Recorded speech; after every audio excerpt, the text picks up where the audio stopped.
美日韩峰会将于本周晚些时候在美国总统度假地戴维营拉开帷幕，这也是三国领导人首次在多边场合之外举行会谈，预计将就会谈机制化达成共识。日韩媒体对此次会议充满期待，甚至认为会谈将被赋予历史意义。值得注意的是，峰会期间，美日领导人还将开小会，并宣布共同研发新型反导拦截弹。 韩联社报道称，美日韩三国外长将于15号上午举行视频会议，讨论18号在戴维营举行的三国首脑峰会。另据韩联社此前的报道，美日韩领导人将在峰会上就相互开通首脑热线电话、全方位加强沟通的事宜进行讨论，并敲定在未来定期性举行三边会谈。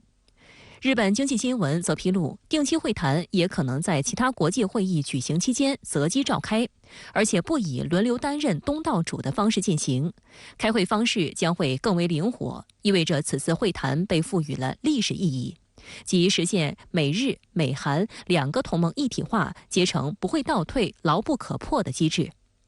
外界注意到，军事安全议题成为三国领导人会谈的重要内容之一。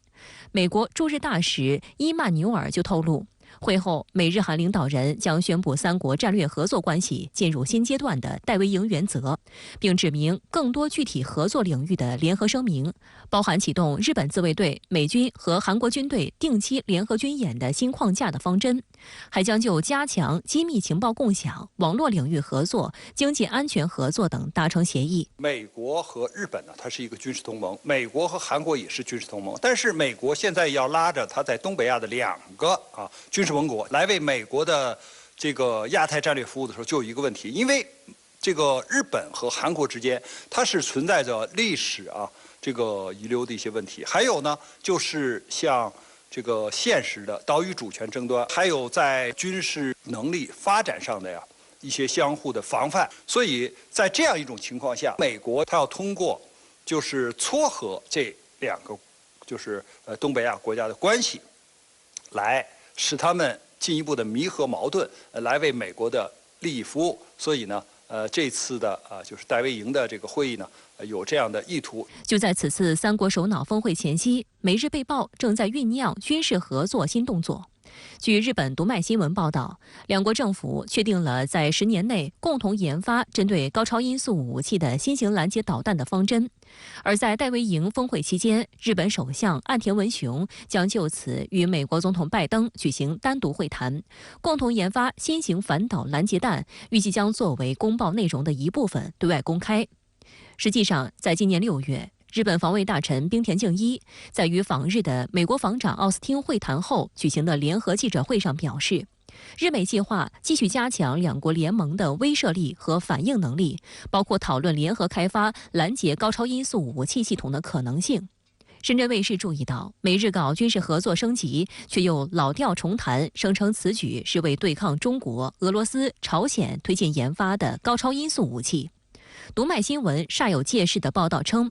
中国此前已成功试射高超音速导弹，俄罗斯也在乌克兰危机中使用了这种武器。2021年9月以来，朝鲜也多次进行了相关试射。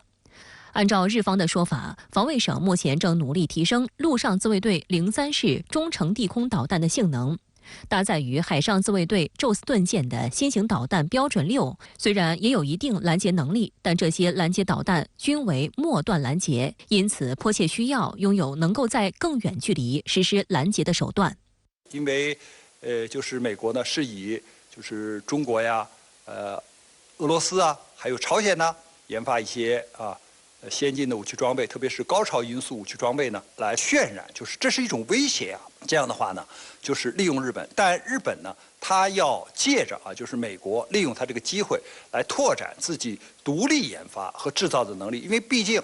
它有很多的这个关键的技术是卡在美国的手里所以呢，它现在就合到一起。 事实上，这也并非美日首次共同研发反导拦截弹。上一次由美国雷神公司和日本三菱重工于2017年研制完成的标准3 2A 导弹，当年2月，该型反导拦截弹在夏威夷成功进行了首次海上拦截测试。根据美日在1998年签订的协议备忘录，在项目分工中，日本负责提供4项技术，包括轻型锥体弹头保护罩的先进耐热材料制造、先进动能杀伤器、多色谱红外寻标器以及2级火箭推进段。通过几年的合作啊，美国主要在弹体上，因为发动机啊，你要能够打得更远，速度更快。还有一点呢，就是日本在这个制导方面呢，还有在微电子方面呢，要处理，就是使它打得更精确。通过他们的研发啊，就是日本负责一部分，提高它的精准度；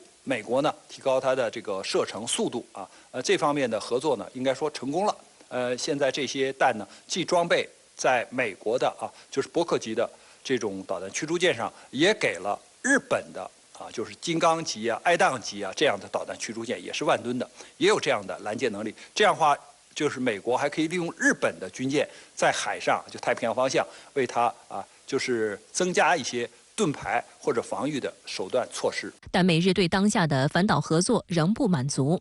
日媒声称，两国此次合作研发新型拦截弹，意在防范现有导弹防御网络难以应付的威胁。而为了拦截高超音速导弹，还需能够尽早发现追踪导弹的体系。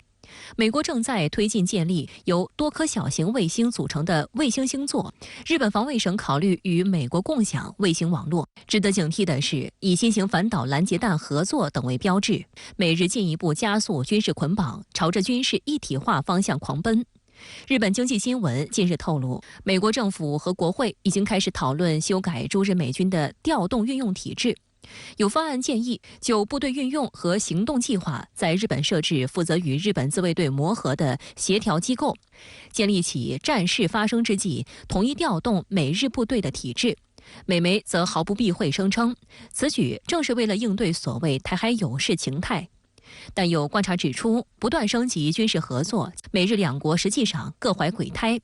对日本来说，乘着美国为地缘政治对抗不断加强亚太军事部署的东风，不断自我松绑，所谓的拦截能力背后，则是其急于扩大的反击能力。仅凭美国啊，在这个太平洋方向的这个实力是不够的啊，因为他要搞大国对抗，那他所设的假想敌是俄罗斯和中国这样的大国，所以美国是要利用日本的资金，利用它的这个就是位置啊，因为毕竟它在美国设立的一岛链以内啊，是有大量的领土啊、岛屿啊，可以为美国的军事基地服务。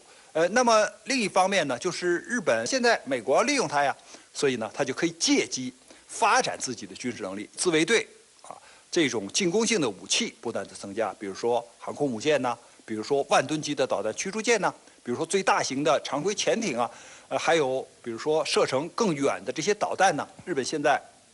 都已经装备了，那这个能力就远远突破了专守防卫啊。